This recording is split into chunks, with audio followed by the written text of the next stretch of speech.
Hello friends, நம்ம இன்றைக்கி இதை பற்றி பார்க்க போகிறோம். மல்லி வரப்போகிற எபிசோடில் என்ன இன்ட்ரெஸ்டான சுவாரஸ்யமான விஷயம் நடக்க போதாங்க பார்க்க போகிறோம். வாங்க வீடியோக்குள்ளே போயிடலாம். என்ன ஏதுன்னே நம்ம மல்லி பக்கம் நியாயம் இருக்கா இல்லையான்றதை விசாரிக்காத நம்ம விஜய் மல்லி மேலே பயங்கரமாக கோவப்படுறாருங்க. அது எதுக்காகன்றதை பார்க்கலாம் வாங்க. நம்முடைய மல்லியை பார்த்திங்கன்னா காலையில் பார்த்து பத்திரமா இருக்க சொல்லிட்டு போன நம்ம விஜய் ஆஃபீஸ்லேருந்து எதுக்காக இந்த அளவுக்கு மல்லி மேலே கோவப்படுறாருன்னு பார்த்தீங்கன்னா, அவருடைய அக்கௌண்ட்லேருந்து இந்த ராஜேஸ்வரி ரஞ்சிதாவும் 1 லட்ச ரூபாயை எடுத்து நம்முடைய மல்லிக்கு பார்த்திங்கன்னா இபுக், அதாவது பேங்க் புக் இன்றைக்கே வர மாதிரி பண்ணியிருக்காங்க. அதில் அந்த 1 லட்ச ரூபாய் டெபாசிட் பண்ணியிருக்காங்க. அது வரவும் வச்சுருக்காங்க. அதனால் நம்முடைய விஜய் பார்த்தீங்கன்னா அந்த அமௌண்ட்டை யார் எடுத்திருப்பாங்க, வீட்டில் இருக்கிறவங்களே எல்லாருமே விசாரிக்கிறப்ப நான் எடுக்கலை நீ எடுக்கலை ஏன் அப்படின்ற மாதிரி சொல்கிறாங்க. இதுக்கப்புறம் பார்த்திங்கன்னா நம்ம அன்னபூர்ணியம்மா வெளியிலேருந்து ஒரு பாஸ்புக்கை எடுத்துகிட்டு வராங்க. எடுத்துகிட்டு மல்லி என்ன மல்லி பாஸ்புக் அப்ளை பண்ணியிருக்க, இதை வாங்குறதுக்கு கூட உனக்கு டைம் இல்லையா அப்படின்ற மாதிரி கேட்டுக்கிட்டே வராங்க. அதை வாங்கி நம்முடைய விஜய் பார்க்குறப்ப அதில் 1 லட்ச ரூபாய் வர வச்சுருக்கிறது தெரியுதுங்க. தெரிஞ்சு நம்முடைய விஜய் பார்த்ததும் பயங்கரமாக டென்ஷன் ஆகிட்டு, என்ன மல்லி இது, என்ன உன் அக்கௌண்ட்டில் 1 லட்ச ரூபாய் எதுக்கு வர வச்சுருக்கேன், இது என்னுடைய 1 லட்சம் தானே அப்படின்ற மாதிரி கேட்க கூட கேட்காத அந்த புக்கை தூக்கி நம்முடைய மல்லி முகத்து மேலே எரிஞ்சிடுறாங்க.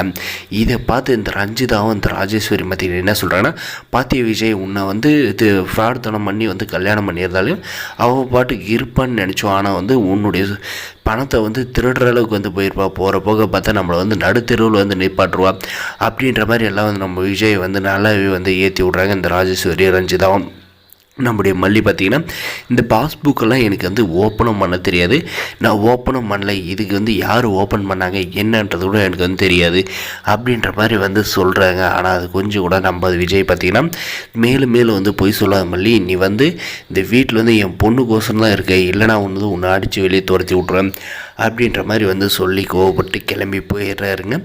இதுக்கப்புறம் பார்த்திங்கன்னா நம்முடைய அன்னபூர்ணியம்மா என்ன மல்லி, அப்போ நீ இந்த அக்கௌண்ட்டை ஓப்பன் பண்ணலையா, அப்போ யார் ஓப்பன் பண்ணி உன்னுடைய அக்கௌண்ட்டில் 1 லட்ச ரூபா போட்டு இருப்பாங்க அப்படின்ற மாதிரி கேட்குறப்ப பார்த்தீங்கன்னா, வேறு யார் அன்னபூர்ணி, நான் தான் அந்த வேலையை பார்த்தேன், என் முகத்தில் நீ ப்ளீச்சிங் பவுடரை தடவை விட்டல, அதனால தான் உன் மகளை பழி வாங்கினேன் அப்படின்ற மாதிரி சொன்னது பார்த்தீங்கன்னா, ஏய் ராஜேஸ்வரி, உனக்கு அவ்வளோதான் லிமிட்டு, என் மகளை குடும்பப்படுத்தினேன், இதுக்கு மேலே நான் சும்மா இருக்க மாட்டேன், இதுக்கெல்லாம் நீ பதில் சொல்கிற நேரம் கண்டிப்பாக வரும் அப்படின்ற மாதிரி நம்முடைய அன்னபூர்ணியம்மா மிரட்டுறாங்க. அதுக்கெல்லாம் அசர்ற மாதிரி இல்லைங்க இந்த ராஜேஸ்வரி. அதனால் நம்ம அன்னபூர்ணியம்மா சொல்லில் காட்டாது சைடில் காட்டினா வேறு லெவலாக இருக்குன்னு நினைக்கிறவங்க மறக்காத நம்ம வீடியோக்கு ஒரு லைக் பண்ணுங்கள்.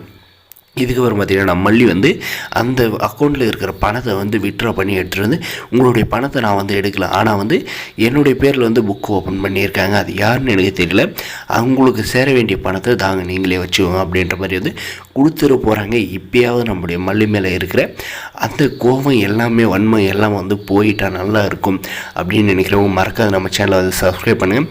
நம்ம மல்லி எப்போயுமே யாருக்கும் எந்த ஒரு கெடுதலும் நினைக்க மாட்டாங்க, யாருடைய பொருளுக்கு ஆசைப்பட மாட்டாங்க. அதை நம்ம விஜய் கூடி சீக்கிரம் புரிஞ்சுக்கணும் அப்படின்னு மறக்காது நம்ம சேனலை சப்ஸ்கிரைப் பண்ணி லைக் பண்ணி ஷேர் பண்ணி தேங்க்ஸ் ஃபார் வாட்சிங்.